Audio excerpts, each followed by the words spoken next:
वो मोदी जी को जिताने के चक्कर में लगे पड़े, कह रहे कि हमारे बस का नहीं है चलाना, तुम ही चलाओ। हमें कुछ नहीं दिया, हमें 15 लाख बोला था उसने कि 15 लाख दूंगा, उसी के इंतजार में है। जब तक देगा नहीं, जब तक उसको छोड़ेंगे नहीं। बेटे पेपर से करवा लो चाहे ईवीएम से करवा लो, जीतेगा मोदी। 412 की 412। पहली नंबर बात तो बीजेपी के टक्कर में कोई हाई नहीं है। इसलिए नहीं है, जो काम मोदी जो काम 500 वर्ष में नहीं किया वो मोदी ने 5 मिनट में करके दिखाया। जैसे राम मंदिर बना दिया, ऐसे बहुत काम कर दिया वो भारत में। और दूसरी बात 2024 में तो समझ लो 2 महीने के बाद प्रधानमंत्री वही बनेंगे पीएम मोदी साहब, क्योंकि कोई ढंग का नेता है ही नहीं। अरे विपक्ष बोल रहा है कि देश में महंगाई बढ़ रही है, तो आप कैसे कह रहे हैं कि वो बनेंगे? कौन सा महंगाई बता रहे हो? 30,000 के मोबाइल चला रहे हो, कह रहे हो महंगाई बढ़ रहा है। 50,000 गाड़ी 2 लाख का हो गया तो महंगाई नजर नहीं आ रहा है। ये विपक्ष वाले नहीं देखते हैं क्या? क्या बात कर दिया यार। ये महंगाई उसके लिए है जो 4 बीबी 40 बच्चे, उसके लिए महंगाई बढ़ रहा है मेरे भाई। हम तो सलाह एक से बोले 2 आराम से 2 रोटी कमा रहे हैं, खा के लंबा लेट रहे हैं मेरे भाई। हमको तो कोई परेशानी नहीं हो रहा है। रोड पे धक्का मारने वाले जो धक्का मारता है वो भी 1500 कमा लेता है मेरे भाई। ये तो दिमाग में सोच है जो बेरोजगार है, बेरोजगार काम करेगा नहीं तो कैसे काम चलेगा मेरा भाई? मोदी आगे खिलाने के लिए कि हमारे राहुल भैया आगे खिलाने के लिए या हमारे लालू यादव खिलाएंगे? जब मेहनत करेंगे जब भी 2 रोटी खा सकते हैं मेरे भाई। और सरकार रहेंगे 2024 में पीएम मोदी साहब, उसके टक्कर में कोई है ही नहीं। लेकिन बीजेपी के ऊपर तो ये आरोप लग रहा है कि हिंदू मुसलमान कर रही है देश में। वो यहाँ का मुसलमान के दिमाग में सोच है। हमारे ऐसा मोदी साहब कुछ नहीं बोला, हिंदू मुसलमान का कहीं नामे नहीं लेता है। कभी सुने क्या बोला? कहीं हम तो कहीं परिवार बोला 140 लाल किले से बोला 140 करोड़ हमारे परिवार बोला है। उसने हिंदू मुसलमान नहीं बांटा है कांग्रेस ने। टोपी पहनकर उनको टोपी पहनाया है, मोदी जी ने टोपी नहीं पहनी, फिर भी सबके लिए कर रहा हूँ। कांग्रेस ने टोपी पहनकर टोपी पहनाया है लोगों को। अब समझ में आया कि हमें मोदी जी गोली मार रहे हैं तो सामने से मार रहे हैं, कांग्रेस तो साले पीठ पे मारा है। अब इनको समझ में आ गई है। भाजपा सरकार क्या अच्छी लग रही है आपको? क्या कर रही है? सारे काम अच्छा लग रही है, भाजपा के सारे काम अच्छा लग रही है। क्या नहीं अच्छा लग रहा? भाजपा सरकार में यहाँ खड़े हो इकट्ठे होके इसमें पेशाब करते हो, हाथ पोछने हाथ धोने का भी पहले ये भी नहीं था, पानी भी नहीं था, हाथ कहाँ धोगे? इस तरह हाथ पोछ लेते थे। यहाँ तो केजरीवाल है ना? हाँ, यहाँ तो केजरीवाल, सारा कमाई तो उसी का है ना, एमसीडी का। हाँ, केजरीवाल क्या किया उसने? वो अपना लेटरिन बनवाया घर में कि बिस्तर पहले उठना ना पड़े, अपना आप लेटरिन लगे ना तो सोए रहे बिस्तर में, वो लेटरिन में कर लें। 1 लाख के पर्दे लगवा दिया कि बाहर से कोई ढेला फेंके ना तो रोक ले। ठीक है, केजरीवाल की बात करो, एक के साथ एक फ्री कर दिया। और फिर मनीष सिसोदिया जब गिरफ्तार हुआ तो करेगा अब शर्त लगाओ हम जाएंगे, तब जाएगा 70 डाली, वो नहीं जाएगा 70 लठे। तो विपक्ष बोल रहा है कि ईडी का दुरुपयोग हो रहा है, जांच एजेंसी जो है उसका दुरुपयोग। पहले भी तो ईडी थी, पहले तुमने क्यों नहीं इसको दिमाग दिया कि भाई छापा मार तू? पहले क्यों नहीं? पहले ईडी थी, पहले भी यही कोर्ट था, पहले भी यही रोड था, पहले भी यही लाल किला था, यही झंडा था। मोदी जी बदल तोड़ी दिया है। तुम थे पहले जो चलाने वाले, जो चोर थे, वो उनका का नाम था कि खाओ और खाने दो। ठीक है। हाँ, मोदी जी आया तभी चाइना को टेंशन दे लगा कि लठ से मार कर भगा कर हुआ करके इसको आटा मार लेने पर पाकिस्तान को मजबूर कर रखे। आप बोलो 4 कचरे जो हैं यहाँ पे ना, ये वो फटे जो वही कचरे 2-4 यहाँ पर बैठे हुए हैं। मीडिया पे चलाना जो है ना 2-4 जो मोदी जी का विरोध कर रहे हैं, राम का विरोध कर रहे हैं, वो फटे हुए कंडोम का नतीजा है। और 2024 के बाद मोदी जी को यही कहेंगे कि आप हर एक चौराहे पे VIP कंडोम डलवाइए, ब्लड प्रेशर का गोली डलवाइए फ्री में, और कुछ की जरूरत नहीं है। 2-4 जो कचरे बचे ना ये सुधर जाए। विपक्ष तो बड़ा बेरोजगारी के ऊपर चर्चा कर रहा है कि बेरोजगारी है। कहाँ दिखाओ ना, किसके जेब में नहीं 25,000 का 10,000 का मोबाइल है? ये बेरोजगारी है? कौन कह रहा है? कौन कह रहा है? जिसको बेरोजगारी लग रही है, जो काम नहीं। हम राज मिस्त्री काम करते हैं, अब 12,000 रुपया महीना कमाते हैं। हाँ, मजाक झूठ बोले कोड़ी फूट जाए। रोक 5 घंटा का ड्यूटी होता है, अब 12 घंटा दे धनातन भाई। हमसे बढ़िया कोई पैसा कमाता है? कोई नहीं कमाता है। हम राज मिस्त्री काम करता है गुरु। जो बेरोजगार है उसको पहले रोजगार मिल गया है। कटोरा ले लो, वहाँ बैठ जा, पूरी सब्जी मिल रही है अयोध्या में, ठीक है। और जो थोड़ा बहुत बेरोजगारी कांग्रेस का जो अच्छे अच्छे चमचे हैं वो और 6 महीने बाद आ जाएंगे। अरे वो तो भारत न्याय यात्रा निकाल रहे हैं ना, पूरे देश में घूम रहे हैं। वो भारत टूटा कब था, पहला बात है। न्याय यात्रा उसके बाद तो न्याय कर किस पे रहे हैं? वो मोदी जी को जिताने के चक्कर में लगे पड़े हैं, कह रहे कि हमारे बस का नहीं है चलाना, तुम ही चलाओ, तुम्हारा हेल्प कर रहे हैं, ठीक है। हाँ, मोदी जी को ही तो जिता रहे हैं, पप्पू, ठीक है। हाँ, पप्पू है। क्या दिया है मोदी जी ने, लोग पूछ रहे हैं बार बार। हमें कुछ नहीं दिया, हमें 15 लाख बोला था उसने कि 15 लाख दूंगा, उसी के इंतजार में है। जब तक देगा नहीं, जब तक उसको छोड़ेंगे नहीं। मतलब बीजेपी कंटिन्यू आती रहेगी। हाँ, जब तक 15 लाख देगा नहीं, जब तक उसको छोड़ेंगे नहीं। हाँ, चाहे इसके लिए कुछ भी करना पड़ जाए हमें। हाँ, 15 लाख चाहिए, जब देगा जब भी उसको छोड़ेंगे। अरविंद केजरीवाल और आम आदमी पार्टी बोल रही है क्या नाम ले रहे हो यार, उल्टी आ रही है मेरे को। बयान अरविंद केजरीवाल और राहुल गांधी का नाम लिया मत करो, नाम लिया करो। नए नए छोकरे उछल रहे हैं ना ये। अभी राम के मंदिर की जगह पे कह अस्पताल बना लिया, गांड फट गई तेजस्वी यादव की। एक टोटी चोर है जिसके बाप ने गोलियां चलवाया था। नीतीश को तो बुला लिए ना भाजपा वाले, वो तो खराब थे पहले। कौन खराब था? नीतीश कुमार। अरे वो तो पलटू नाम नहीं है, वो तो चाटने वाला जिधर जाएगा उधर चाटेगा भाई। तो अब क्या होगा विशेष मोदी जी को लेके? आ रहे हैं क्या अप्रैल मई में बाद? आ रहे हैं कि मतलब आ चुके हैं। हाँ, विपक्षियों कह दो कि इंडिया गठबंधन बन रहा है ना, इंडी गठबंधन बड़ा इतना बड़ा सा, और उसके आगे टिके। कौन सा गठबंधन है यार, कौन सा गठबंधन? 28 में 8 पे आ गए, 8 में भी ऐसी तैसी हो रही है इनकी।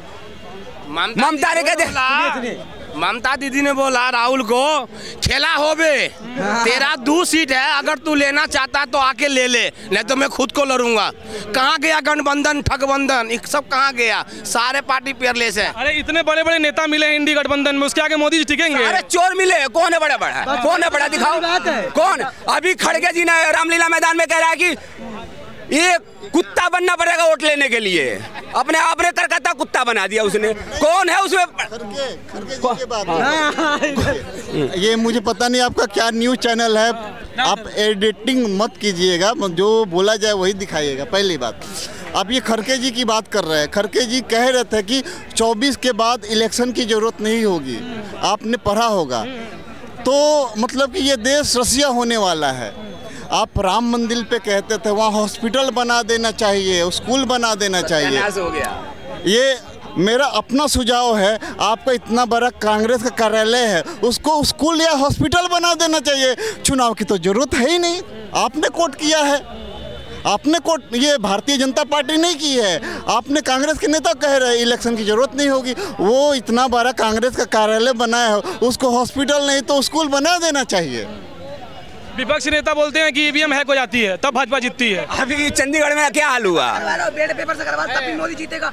बेड पेपर से करवा लो चाहे ईवीएम से करवा लो, जीतेगा मोदी। 412 अब की 412। क्या करते हो? हाँ, काम पढ़ाई करते हैं। पढ़ाई करते हैं। हाँ, लगता है कि मोदी 412 अब क्लियर 412 लिख के ले लो। ईवीएम बार ईवीएम आता है। चंडीगढ़ में अगर बैलेट पेपर से होगा ना तो कहेंगे कि बक्से चोरी हो गए। अगर मोदी जी जीतेंगे तो चाहे किसी से भी करवा लीजिए, ठीक है ना। चंडीगढ़ में फिर बीजेपी बना ली सरकार।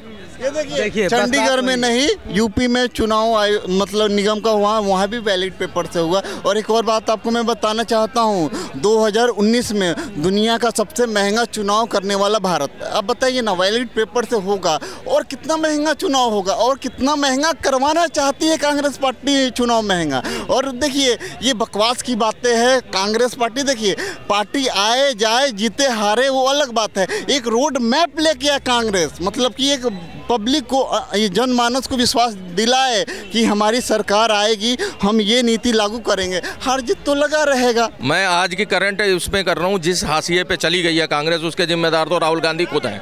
अगर राहुल गांधी को बार बार ना रिप्रोड्यूस किया गया होता, प्रियंका गांधी को फ्रंट पे लाया गया होता, या इनके और सीनियर लीडर जो छोड़ के जा चुके हैं, तो वो लोग भी अगर होते तो शायद आज बढ़िया होती स्थिति। क्योंकि ज्योतिराज सिंधिया छोड़ के चले गए, उनके साथ पड़े थे, उनके पास भी जनाधार मोटा था, बढ़िया था। एमपी में कल्याण सिंह को सपोर्ट करते, सरकार इनकी बनी होती।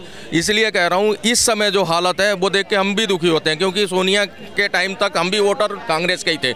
अभी मोदी जी आए, मोदी जी के हो गए, कुछ उनके काम अच्छे लगे लोगों को, कुछ कमियाँ, क्या काम लगे? कमियाँ भी नहीं, काम ये अच्छा लगा कि उन्होंने देश को एक सूत्र में बांध दिया, डिफेंस मजबूत कर दिया, जो हम इंपोर्ट कर रहे थे वो एक्सपोर्ट होने लगा, डिफेंस की सामग्री जो भी साजो सामान है यहाँ बनने लगा और बाहर जाने लगा। उसके बाद मोबाइल में जो हब थे अब बन गए हैं, पहले नहीं थे, सारा माल बाहर से आता था। दूसरी चीज़ आपको बताऊँ, टेक्सटाइल में, IT में, इन चीज़ों में हम एक्सपोर्टर बन गए। हम माल भेजने लगे लोगों को, जो खरीदने वाला हम कस्टमर से और मैन्युफैक्चर में बहुत फर्क हो गया। कि ये सब चीज़ें एक में भाई साहब बोले कि हम बहुत बड़े, अब हम बना रहे हैं कि मैन्युफैक्चरिंग कर रहे हैं, क्या कर रहे हैं? मैन्युफैक्चरिंग कर रहे हैं। अब तो मैन्युफैक्चरिंग हो गया, एप्पल आ गई, ठीक है। आप देखो यहीं पे अब टेस्ला आने की बात चल रही है। इलेक्ट्रिक वाहन पूरी तरह से कन्वर्ट होने जा रहा है। सोलर ऊर्जा के उसमें 75% की आपूर्ति कर रहे हैं कि भाई 75% हम सोलर ऊर्जा से ही बिजली लेंगे। ये काम अच्छे लगे, लेकिन कुछ काम मेरे को अभी भी खटकते हैं, जो डिक्टेटरशिप। अगर ये विपक्ष नहीं रहा तो कल को डिक्टेटर, जैसे चाइना में चल रही है 1 मैन पॉलिसी, 30% लोगों क्या डिक्टेटरशिप हो रहा है? इसमें क्या है, विपक्ष नहीं है। विपक्ष के जो मेन, विपक्ष तो सबको ही है ना, लेकिन विपक्ष इतना बड़ा इंडी गठबंधन बन गया, आप बोल रहे हैं विपक्ष नहीं है। आपको बता रहा हूँ, भाजपा में कितनी पार्टियां, सारी मर चुके भाजपा में, आज जानते नहीं हो आप भाजपा में कौन किस पार्टी से है, सिर्फ भाजपा को ही जानते हो ना। कांग्रेस में जितने भी जुड़े हैं, अब यहाँ पे है, यहाँ पे समीकरण नहीं बन पा रहा, 4 सीटें लेना है दिल्ली में। वो इसलिए ना क्योंकि वो क्षेत्रीय पार्टियां हैं और क्षेत्रीय पार्टियों को लोग जानते हैं। जैसे अगर आप आरजेडी की बात करते हैं, आरजेडी को बिहार में लोग जानते हैं, तो उसको आप जानते हैं कि वो कांग्रेस में है, लेकिन जो एनडीए में है उसको बहुत कम लोग जानते हैं क्योंकि वो छोटी क्षेत्रीय पार्टियां हैं। मैं वही कह रहा हूँ ना, ये जो क्षेत्रीय पार्टियां हैं वो मुंह नहीं लगा रही हैं कांग्रेस को, जो कि राष्ट्रीय स्तर की 137 साल पुरानी है, आज की तो नहीं है ना कांग्रेस, दुनिया। तो इसलिए कह रहा हूँ कांग्रेस को इस समय थोड़ा नहीं, बहुत ज़्यादा बुरा टाइम, बस इस चीज़ की चिंता हो रही कि अगर विपक्ष मजबूत होता तो काश हमारे यहाँ डेमोक्रेसी बराबर बनी रहती। अभी क्या, अभी डेमोक्रेसी खतरे में है क्या? अभी अगर विपक्ष ही नहीं होगा, अगर मान लो ममता दीदी कह रही है 40 सीटें लाएंगे, इससे ज़्यादा कांग्रेस लाने वाली नहीं है, तो अगर ये सोच हो गई कि अगर मान लो 3/3 बहुमत से एक सरकार बनाते हैं तो सामने वाली की बात सुनी नहीं जाएगी ना। कोई मुद्दा उठाएंगे तो उसको कौन सुनेगा, जोर शोर से मुद्दा उठाएंगे किस बात का। देना चाहता हूँ, देखिए मैं फैक्ट पे बात करें, रूट पे बात किया जाए, ये कांग्रेस के अध्यक्ष राहुल गांधी होते हैं। 18 राज्यों में चुनाव होता है, 18 राज्यों में कांग्रेस हारती है।